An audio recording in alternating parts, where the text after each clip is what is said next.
ශාසන භාරධාරී නායකත්වයන් දරපු මහා කාශ්‍යප මහ රහතන් වහන්සේගේ පටන් පැවතෙන ආර්ය මහා සංඝ රත්නය උන්වහන්සේලා දරාගෙන මේ අරහත් ධජය සුණා පරන්තයට යන්න හදනකොට මරයි කපයි කොටයි කියනකොට නෑ ඉවසන්නම් කියලා හිත හදාගත්ත පරම්පරාවේ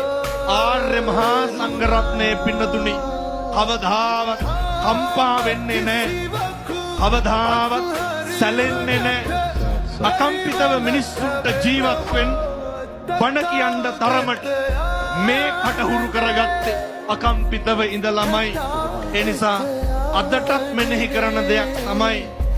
මිනිස්සු දෙන්නේ මිනිස්සු ගාව තියෙනේවා පුට්ටස්ස ලෝක ධම්මේහි චිත්තං යස්සන කම්පති පුරුදුවෙන් අවුරුද්දේ පළවෙනි පෝය දවසේ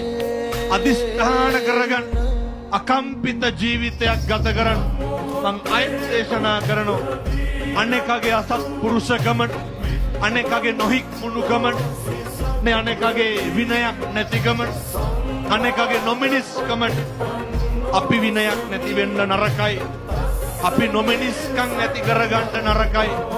අපි නොහික්මුණු ඇත්තෝ වෙන්න නරකයි අපි ගාව තුල තියෙන්න ඕන සත්පුරුෂකම විතරයි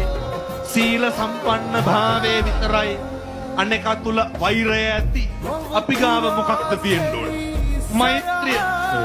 අනෙක තුල අකාරුණික භාවය ඇති අපි ගාව මොකක්ද තියෙන්න ඕන කාරුණික භාවය ඒ නිසා මේ තරුණ මහත්තුරුන් අම්මලාට තාත්තලාට මේ මහා සෑ රදුන්ගේ ආනුභාවයෙන් වෛර නැත්තෝ වේවා මහා කරුණාවන්ත සිත් ඇත්තෝ වේවා සියලු දෙනාටම මෛත්‍රී කරන්න සියලු දෙනාටම අවමන් නොකරන් නිදුක් නිරෝගී භාවයේ පතන් උදේට හවසට මෛත්‍රිය වඩන්න පිං සිත් පහළ වේවා මේ තරුණ සිත්වලට තුරුණු සිත මගින් බෙදා දෙන මේ අමාදහම් ගඟුල තුලින් ඒ ගිනි ගන්න සිත් නිමෙන්න නිමන්න ශක්තිය මහා සෑ රදුන්ගේ ආනුභාවයෙන් ලැබේවා සාදු කියලා කරන්න